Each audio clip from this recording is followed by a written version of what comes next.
জাহাঙ্গীর ভাই, ভাই আপনি জাপ খুলে না, জাপ খুলে পানি ঢুকে যাবো কিন্তু। দেখেন কি পরিমাণ পানি এদিক দিয়ে যাইতেছে, এগুলো কিন্তু সম্পূর্ণ কিন্তু বৃষ্টির পানি। আসসালামু আলাইকুম এভরিওয়ান, সবাই কেমন আছেন? আশা করি সবাই ভালো আছেন।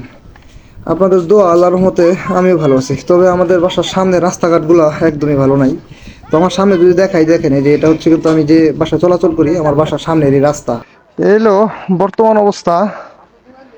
আর এখানে যদি দেখাই, এই যে আমার বাসা ভাইয়ের দোকান। বাসা ভাই, আপনার দোকানে তো পানি উঠে না এখন না? দেখ, ভাইয়ের দোকানে এখন পানি ওঠে না, ভাই অনেক সেভে আছে। পানি উঠতে গেলে অনেকটা করতে হবো। হারাম করে জাহাঙ্গীর ভাইয়ের অবস্থা দেখি। জাহাঙ্গীর ভাই, ভাই আপনি জাপ খুলে না, জাপ খুলে পানি ঢুকে যাবো কিন্তু। ভাই জাপ খুললে পানি ঢুকে যাবো গা, আপনি জাপটা খুললেন না? হ্যাঁ, এখনো কিন্তু পানি ঢুকে নাই, দোকানের ভিতরে কিন্তু ঢুকে নাই এখনো পানিটা। আমরা জাপটা খুললে পানি ঢুকে যাবো গা। জাপ খুললে তো পানি ঢুকবো। ম্যাগনেট আছে? ও আচ্ছা, যাক। ইঞ্জিনিয়ার মানুষ তো সব ম্যাগনেট করে রাখছে ভাই। এই যে অবস্থা। আর এটা হচ্ছে আমাদের রাস্তা, মানে আমি যেখান থেকে সব সময় চলাচল করি, কিংবা এদিক দিয়ে এখানকার এলাকা, এই এলাকার যত মানুষ আছে এই রাস্তা দিয়ে চলাচল করে। কিন্তু রাস্তার অবস্থা যদি দেখাই, দেখেন এই যে পোলাপান এখানে পানির উপরে দেয়া ফ্রিজের বাক্স নিয়ে খেলতেছে, কিছু করার নাই। মানে এখানে এই পরিমাণ পানি। ওই যে অনেক লোকজন আছে ওদিক দিয়ে যাইতেছে। আর যদি আপনাদেরকে সামনে নিয়ে আরো দেখাই আমি, সকলে শুধু চট্টগ্রাম চট্টগ্রাম নিয়ে ব্যস্ত। আর এদিকে এটা হচ্ছে, এই এলাকাটা হচ্ছে আপনার গাজীপুর মৌচাক এলাকা, জগিরচালা গ্রাম।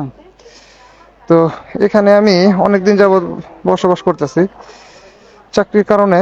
তো এই দেখেন, এটা কিন্তু একটা রুট, মানুষ চলাচলের রুট। আলী ভাই, কি অবস্থা ভাই? আপনার দোকান মানে উঠে নাই তো? আচ্ছা, দেখ এই যে এখানকার অবস্থাটা যদি আপনারা দেখাই, দেখেন দেখেন কি পরিমাণ পানি এদিক দিয়ে যাইতেছে। এগুলো কিন্তু সম্পূর্ণ কিন্তু বৃষ্টির পানি, সম্পূর্ণই বৃষ্টির পানি। এই দেখেন কি পরিমাণ স্রোত। একটা রোডের উপরে দিয়ে যদি এ পরিমাণ স্রোত হয়, কি পরিমাণ পানি যায়, তাহলে বুঝতে পারেন যে আশেপাশের অবস্থা কি। ওই দিক দিয়ে আরো অনেক জায়গা আছে যাদেরকে বাসা বাড়ির উপরে পানি আছে, মানে বাসা বাড়ির ভিতরে পানি ঢুকে গেছে। ফ্রিজ কিংবা অন্যান্য যন্ত্রাংশ সবকিছু ওরা খাটের উপর তুলে রাখছে। দেখেন পানিটার কি অবস্থা।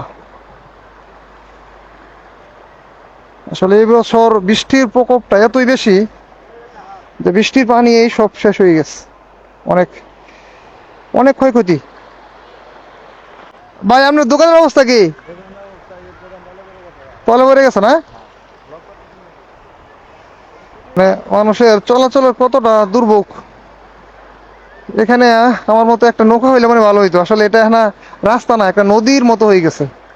বর্তমানে আমগর এই এলাকাটাও পানি মোটামুটি বিপদ সীমার উপর দিয়ে যাচ্ছে। অনেক ঘরের মধ্যে পানি। রোডঘাটের অবস্থা তো আমাদেরকে দেখাইলামই। ওই দেখেন একটা ভাই বাইক নিয়ে আসতেছে, আল্লাহ জানে ও যাইতে পারে কিনা, দেখা যাক। তো এই ছিল আপনাদেরকে দেখানোর মতো। এখানে তেমন কিছু আর দেখানোর মতো নাই। তবে আমাদের পরিস্থিতি যে ভালো না, এটা আর কি আপনাদেরকে বোঝানোর চেষ্টা করতেছি।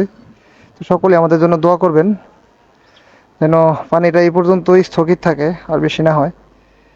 আর যদি বৃষ্টি না হয় তাহলে এর চাইতে আর বেশি হওয়ার সম্ভাবনা নাই, কারণ আমাদের এখানে আসলে উজানের পানি আসে না, এটা সম্পূর্ণ বৃষ্টির পানি। তো আপনারা সকলে ভালো থাকবেন, সুস্থ থাকবেন, নিরাপদে থাকবেন। আর আপনাদের বাসার ছোট বাচ্চা যারা আছে তাদেরকে সাবধানে দেখাশোনা করে রাখবেন। আল্লাহ হাফেজ।